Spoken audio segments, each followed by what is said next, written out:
está aqui.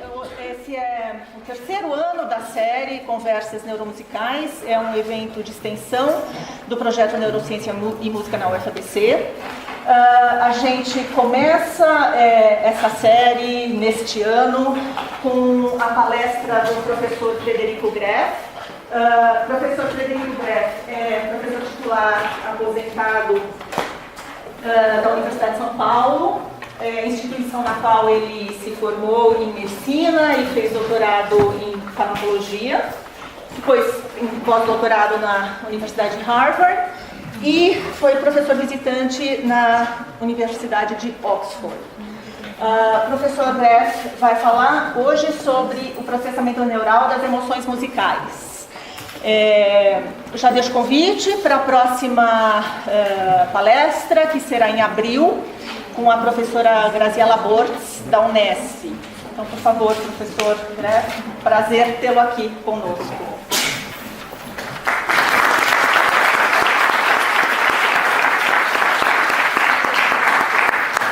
Quero ver se vocês vão aplaudir o fim. Mas eu que agradeço essa oportunidade de discutir esse assunto. Vocês estão me ouvindo aí atrás? Ah, tá bom. E de música eu só sou apreciador. Neurociência eu fiquei trabalhando há algum tempo, porque eu não nasci há pouco tempo, vocês podem perceber isso. Então, eu tenho intercâmbio com um grupo de músicos em Ribeirão Preto, e de vez em quando eles me convidam para tentar falar desse assunto, né?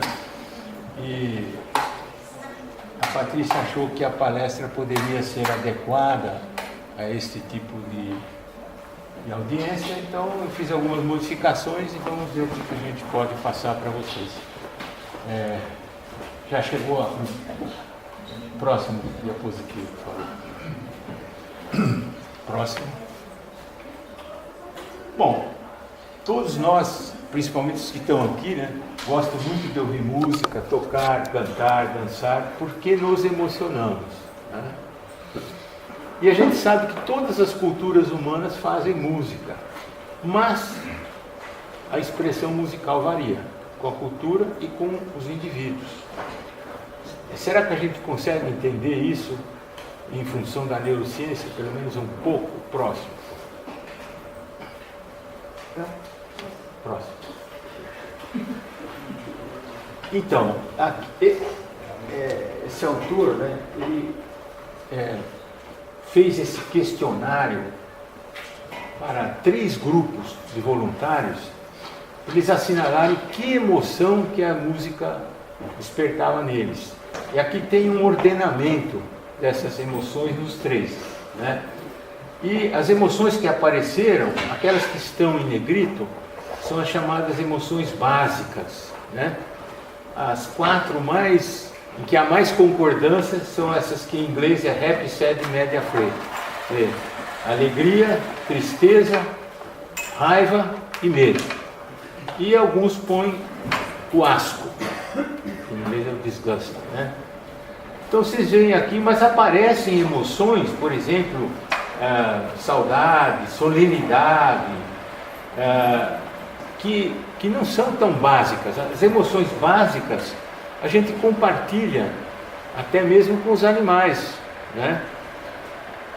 Então este autor propôs essa teoria das múltiplas camadas de processamento, com um caroço de emoções básicas, mas outras camadas em que a codificação já era muito mais dependente de fatores culturais e de fatores da história individual, da experiência individual.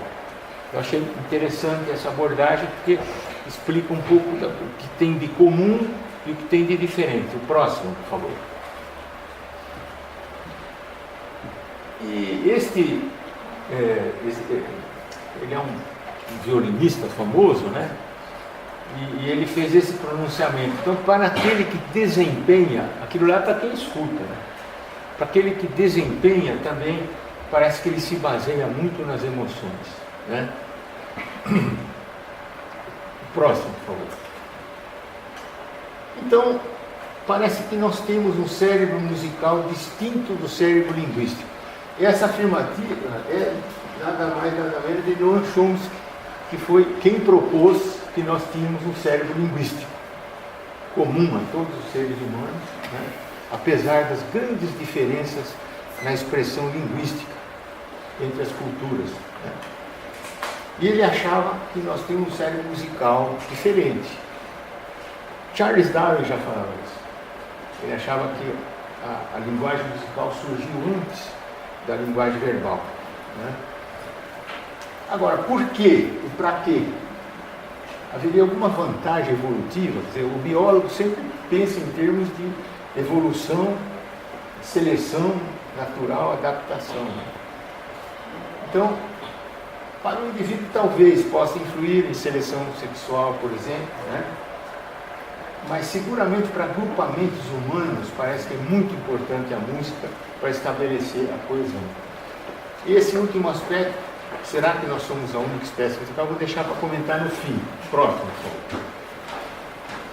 Então, uma pista importante para a origem da música foi feita por Stephen Nitzen. Nesse livro, The Singing Neanderthals, ele apresenta para o público geral as conclusões dele. Ele é um arqueólogo. Então, através da arqueologia, ele fez algumas hipóteses do surgimento da expressão musical até antes, né, nos primeiros hominídeos.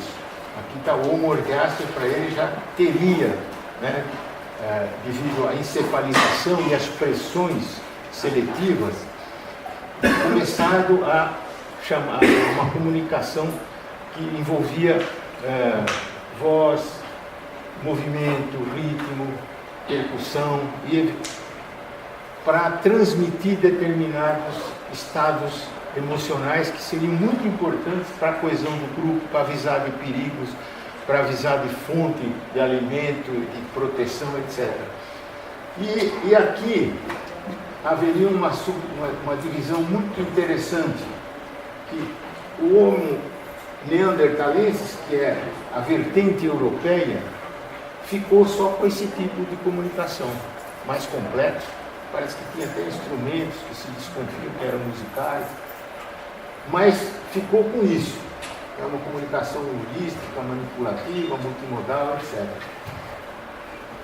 E o Homo sapiens, que foi o que restou, esse aqui extinguiu-se, né, bifurcou. Ficou com o cérebro musical, mas surgiu um cérebro linguístico. Então, a linguagem, principalmente para transmitir informação, e a música para transmitir emoção. Essa é a visão dele. Próximo, por favor. No mesmo livro, ele discute a neurologia da música.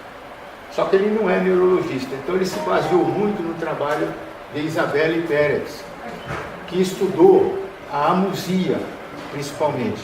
Então, pessoas que têm lesões cerebrais e perdem a capacidade de apreciar a música que elas tinham.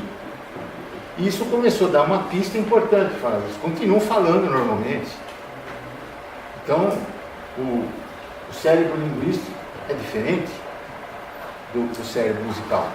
Então, ela concluiu, depois de muitos estudos, que existem vários módulos cerebrais que processam a música e outros que processam a linguagem. E alguns seriam compartilhados, mas outros seriam diferentes. Essa seria a conclusão dela. Próximo, por favor. E este autor, Jay Warren, ele faz uma síntese muito interessante, né, mostrando esses módulos, que aliás são interligados, formando redes de processamento. É assim que o cérebro parece, pelo menos como a gente tem, que funciona, né? E os diferentes aspectos da música seriam processados em áreas diferentes, certo? Por exemplo, aqui o ritmo, a melodia, o timbre, né, nesse giro temporal. Aliás, predomina aqui o córtex temporal, né? Aqui o frontal e o parietal, né? E os que estão circunscritos por um círculo vermelho mostram os aspectos onde a emoção entra. A emoção, mais fundamentalmente, é no sistema chamado límbico, que nós vamos discutir melhor, né? Mas aqui, por exemplo, tem a parte da reconhecimento da emoção. Quando que a emoção se torna consciente? Porque a resposta emocional é muito ampla. Ela envolve comportamento, ela envolve fisiologia. E o sentimento da emoção é o aspecto subjetivo. Então seria isso, né? Nós vamos comentar um pouquinho melhor essa região aqui do cérebro chamada ínsula. E aqui é relacionado com a memória de processamento, né? No córtex pré-frontal. E aí é a parte mais evoluída do cérebro humano, que é o pré-frontal, né? Se distingue mais dos outros animais é pelo desenvolvimento pré-frontal. Próximo, por favor. Então aqui tem uma visão do sistema límbico, que tem esse nome porque limbo significa orla. E a primeira denominação que foi feita por Broca chamou de límbico porque ele circunscrevia o tronco cerebral. É uma denominação meramente anatômica. Mas com o tempo se começou a ver que estes elementos, né, hipocampo, amígdala, tálamo, esse giro símbolo, que já é cortical, etc., eram muito importantes para o processamento da emoção. Então, hoje em dia, quando a gente fala em sistema límbico, imediatamente é fisiológico, certo? E há um feedback há uma percepção pelo cérebro das respostas do corpo. Então, a gente também se emociona com o corpo, não é só com o cérebro. O cérebro está no corpo. E acredita-se, e essa hipótese é a mais aceita, que na ínsula, que tem toda essa confluência, é que a emoção se torna um sentimento consciente. É o feeling. Próximo. E esses sistemas mais primitivos, que nós compartilhamos com os animais e que podemos estudar no laboratório, entre eles está esse sistema que é fundamental, que é o chamado sistema de recompensa. Então, quando esse sistema é acionado, a gente sente prazer. E tudo que aciona, isso a gente busca chegar nele. Então, ele incentiva, é uma motivação de busca, né? Ele também é chamado de hedônico, sistema hedônico, né? E como é que ele foi descoberto? Com essa técnica chamada de autoestimulação, implantando-se eletrodos no cérebro, né, no caso do rato, e permitindo que o animal se estimulasse eletricamente, apertando uma alavanca. Então foi verificado que nestas áreas aqui, ó, se o eletrodo estivesse aí, o animal começava a se autoestimular. Até se deixasse ligado, ele parava de comer, chegava à exaustão. Então, este, fisiologicamente, é o sistema que é acionado, por exemplo, quando a gente come uma coisa gostosa, está com muita fome, encontra alimento e come, né? E isso aí o que motiva a aprender como conseguir esse alimento. Então é o sistema de recompensa, é o mecanismo da recompensa. Não é de estranhar que todas as drogas que produzem dependência psicológica, elas estimulam esse sistema. Aqui tem um quadro mostrando a cocaína, as anfetaminas, a nicotina, o álcool, os opiáceos, os benzodiazepínicos, a cannabis, todos acionam. É por isso que elas produzem dependência psicológica, porque elas dão prazer, certo? E um prazer assim muito imediato, em certos casos.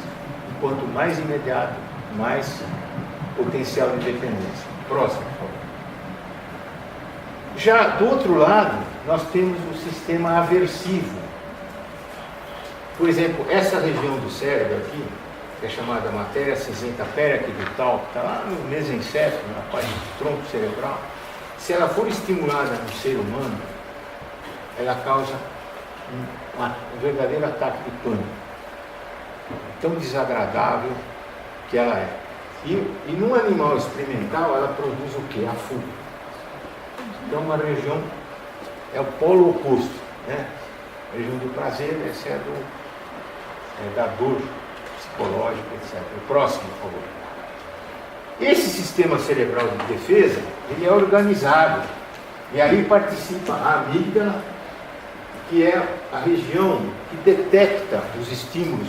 Pode ser inatos, pode ser aprendidos, também a dor. E ela identifica esse estímulo como um estímulo aversivo.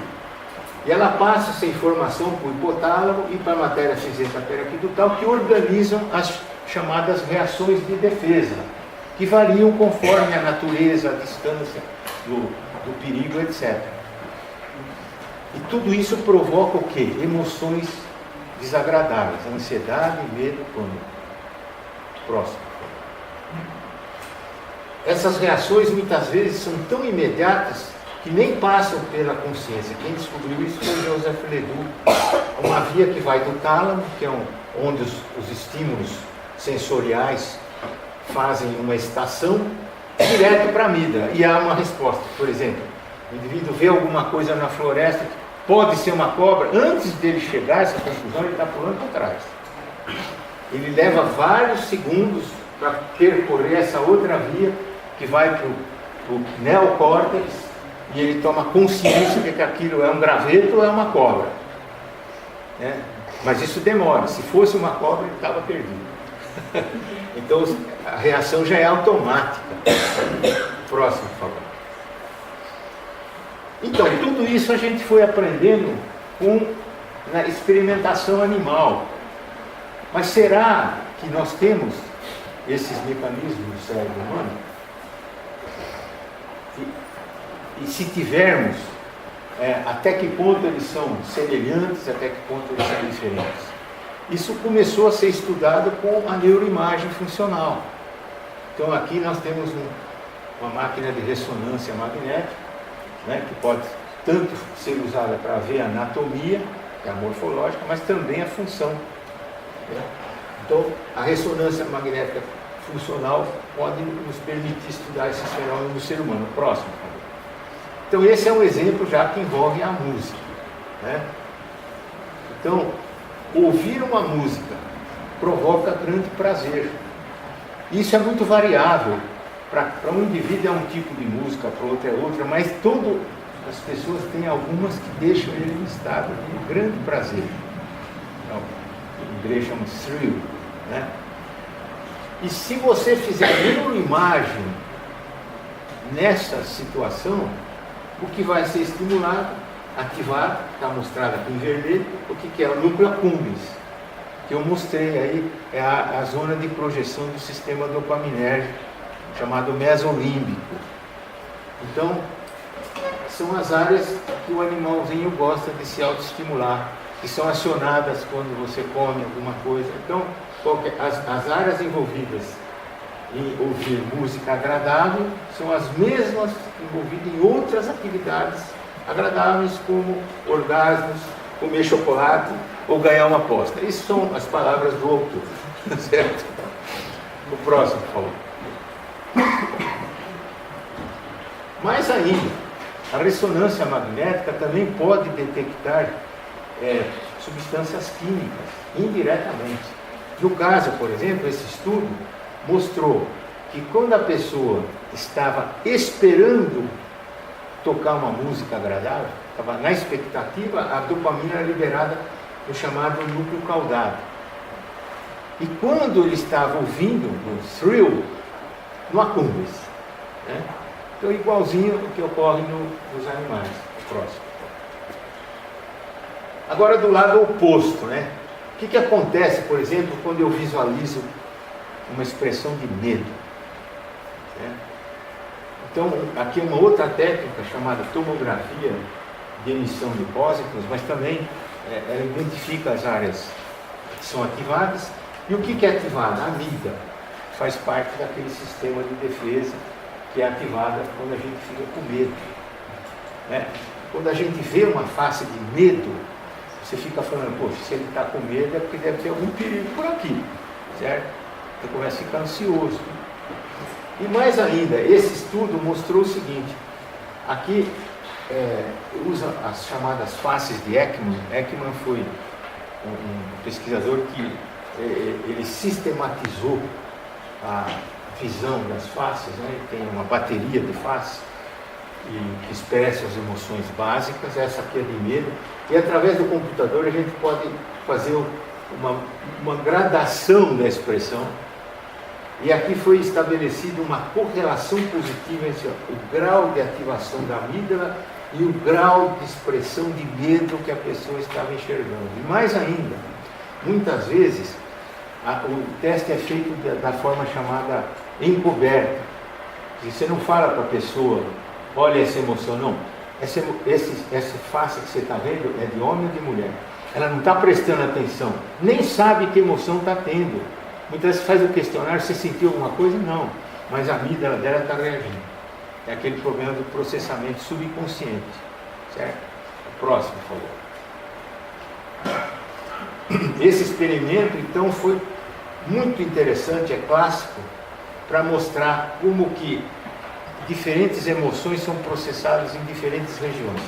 Aqui é um experimento virtual, né? O voluntário, ele manipula esse triângulo que está sendo perseguido pela bolinha vermelha, num labirinto. Quem faz a perseguição é o computador, ele foi programado para isso, e ele tem que fugir. E quando essa bolinha chega no triângulo, ele recebe um choque nos dedos. Então, o que aconteceu fundamental? Quando estava longe, que ele estava provavelmente pensando, como é que eu vou escapar desse negócio? Que ele estava em um processo cognitivo, no planejamento.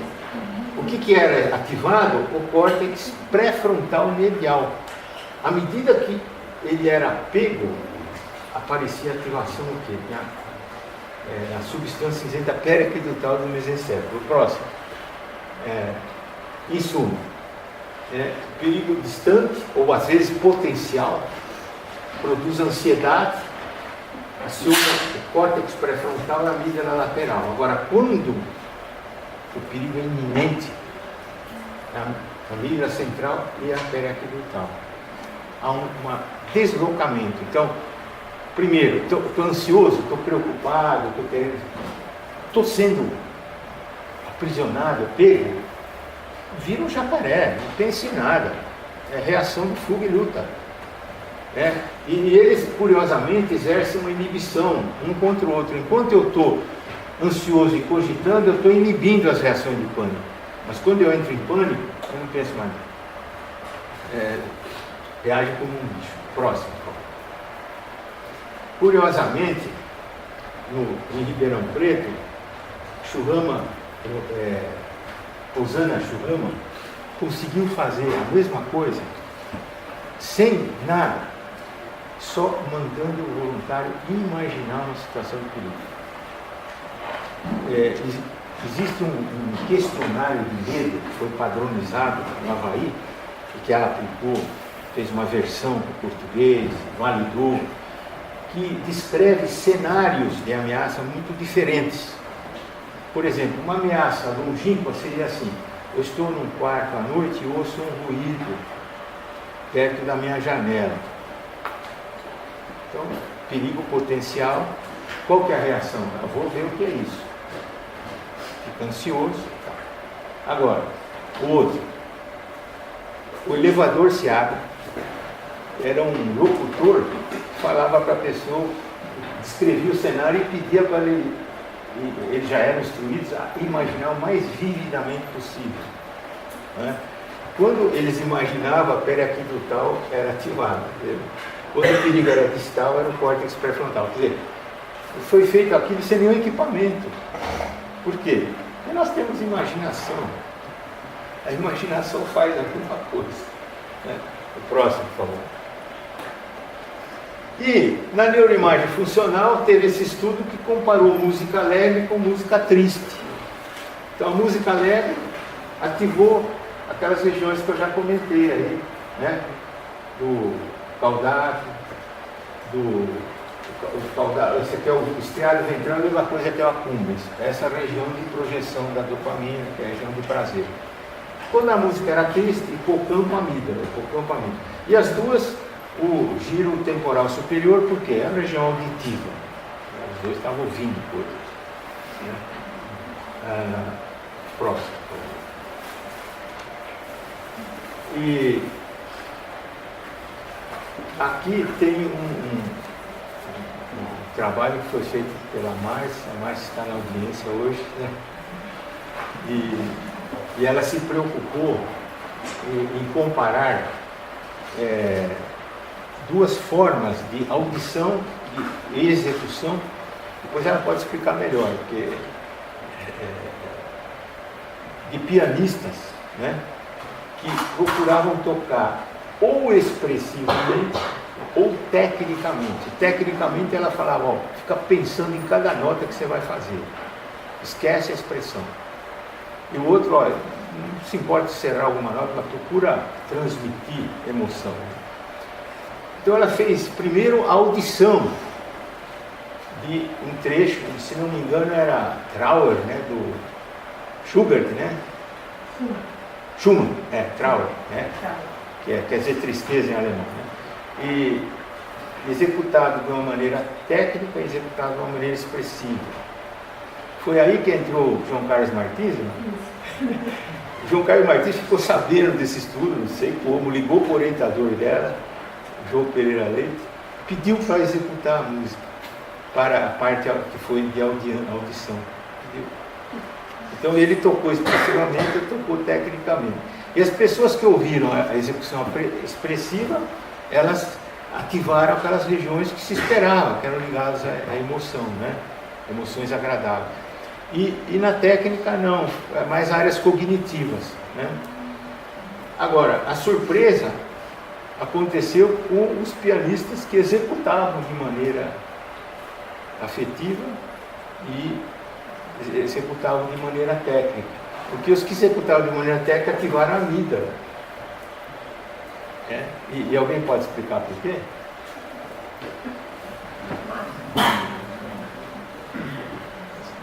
Não conta ainda, hein, Marcos?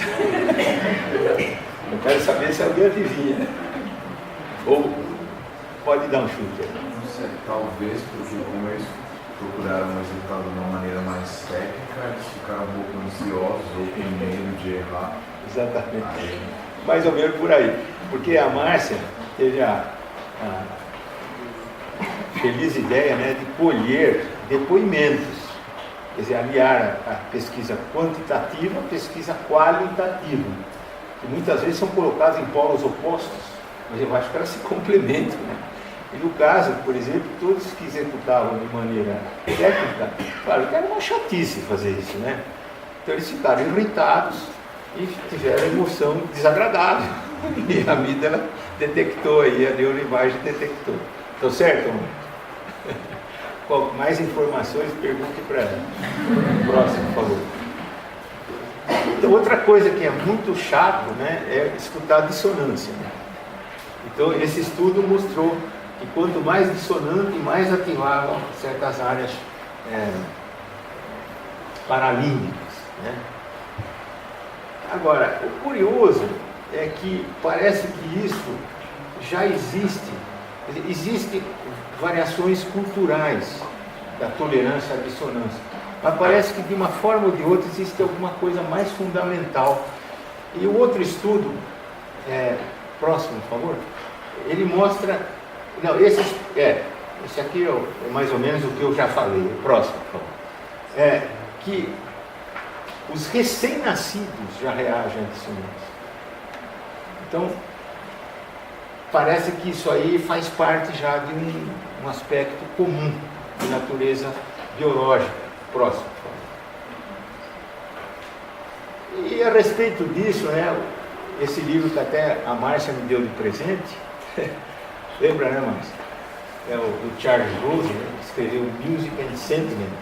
Ele citou um poeta italiano que falou isso aqui: o princípio da música e de seus efeitos pertence à consideração dos odores, os sabores, simples cores e assim por diante. Não é surpreendente que selvagens e até animais possam experimentar tanto gozo em nossa música, né? Naturalmente, o uso de selvagem hoje seria politicamente incorreto. Animais nem tanto, mas pode ser que já. O próximo, por favor. E você sabe também que a música é terapêutica, né? Tem aspecto de terapia musical. Então esse é um exemplo de estudo, tratamento de hipertensão com música. Então tinha um grupo que não ouvia música, outro dia ouvia música, olha só, eram hipertensos, a pressão média quase 180 e tantos, né? E ouvindo a música, pá, normalizou, beleza. Né? E só um detalhe, viu? Quem que eram os ouvintes? Vocês podem imaginar? Próximo. Ratos.